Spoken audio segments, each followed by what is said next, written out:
Then he tied one end of that to the back of his belt and gave the other end to his mother. "Lower me," he said, "and I will look for the ring." "Thank you, Stanley," Mrs. Lambchop said. She lowered him between the bars and moved him carefully up and down and from side to side so that he could search the whole floor of the shaft. Two policemen came by and stared at Mrs. Lambchop as she stood holding the long lace that ran down through the grating. She pretended not to notice them. "What's the matter, lady?" the first policeman asked. "Is your yo-yo stuck?" "I am not playing with a yo-yo," Mrs. Lambchop said sharply. "My son is at the other end of this lace, if you must know." "Get the net, Harry," said the second policeman. "We have caught a cuckoo." Just then, down in the shaft, Stanley cried out, "Hooray!" Mrs. Lambchop pulled him up and saw that he had the ring.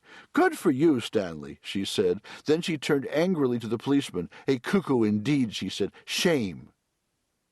The policeman apologized. "We didn't get it, lady," they said. "We have been hasty. We see that now." "People should think twice before making rude remarks," said Mrs. Lambchop, "and then not make them at all." The policeman realized that was a good rule and said they would try to remember it.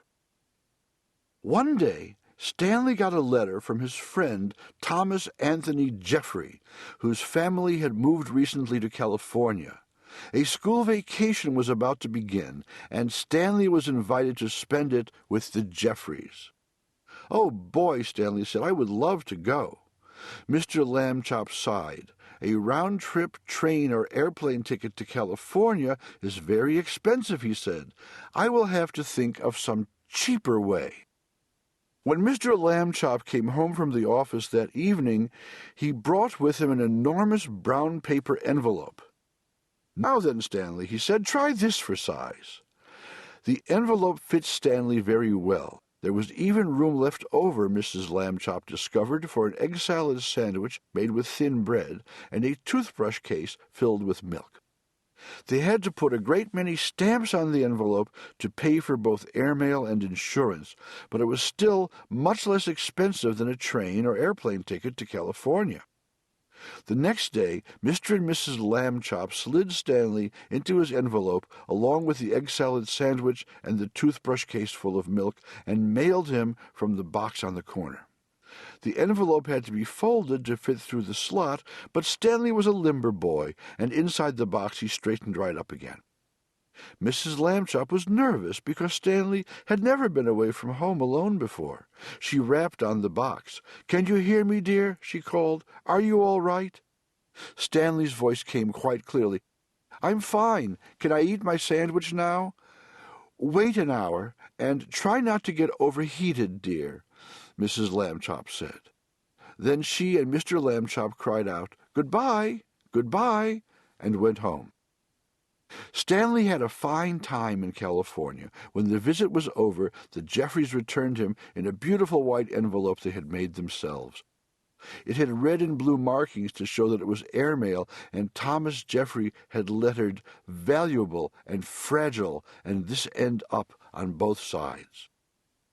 Back home, Stanley told his family that he had been handled so carefully he never felt a single bump. Mr. Lambchop said it proved that jet planes were wonderful, and so was the Postal Service, and that this was a great age in which to live. Stanley thought so, too. Chapter 3. Stanley the Kite.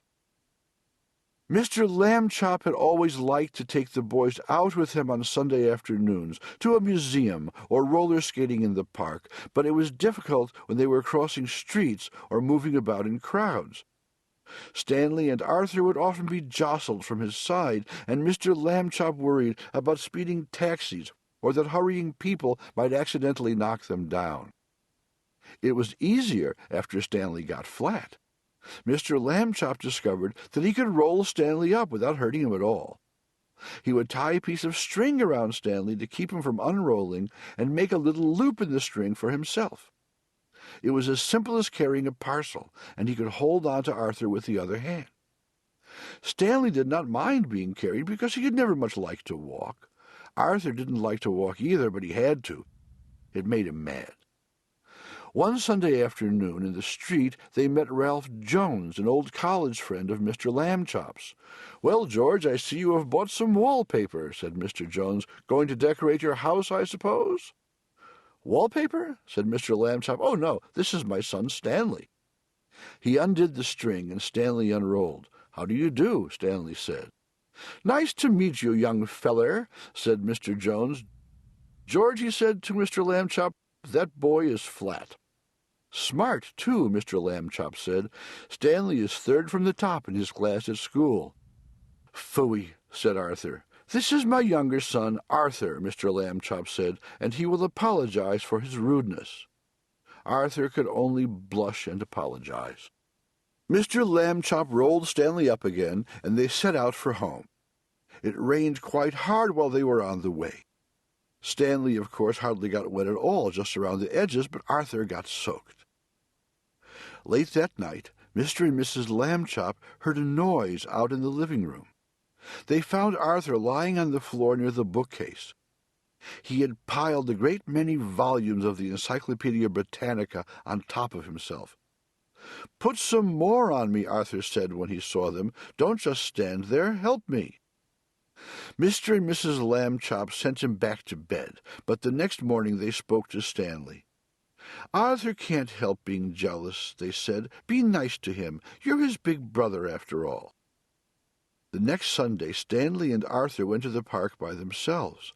The day was sunny, but windy too, and many older boys were flying beautiful enormous kites with long tails made in all the colors of the rainbow.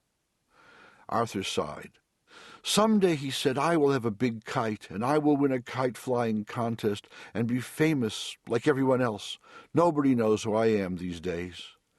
Stanley remembered what his parents had said. He went to a boy whose kite was broken and borrowed a large spool of string. "You can fly me, Arthur," he said. "Come on."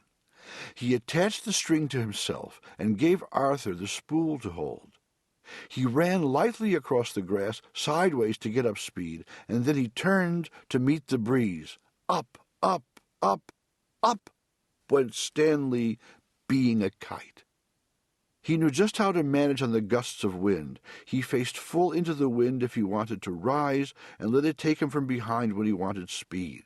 He had only to turn his thin edge to the wind carefully, a little at a time, so that it did not hold him, and then he would slip gracefully down toward the earth again.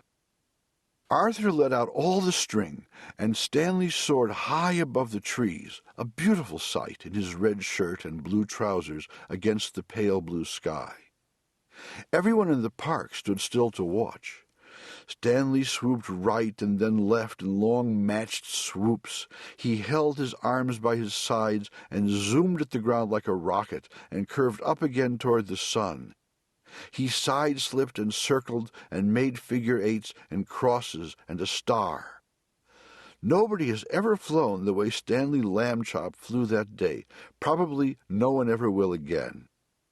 After a while, of course, people grew tired of watching, and Arthur got tired of running about with the empty spool. Stanley went right on, though, showing off.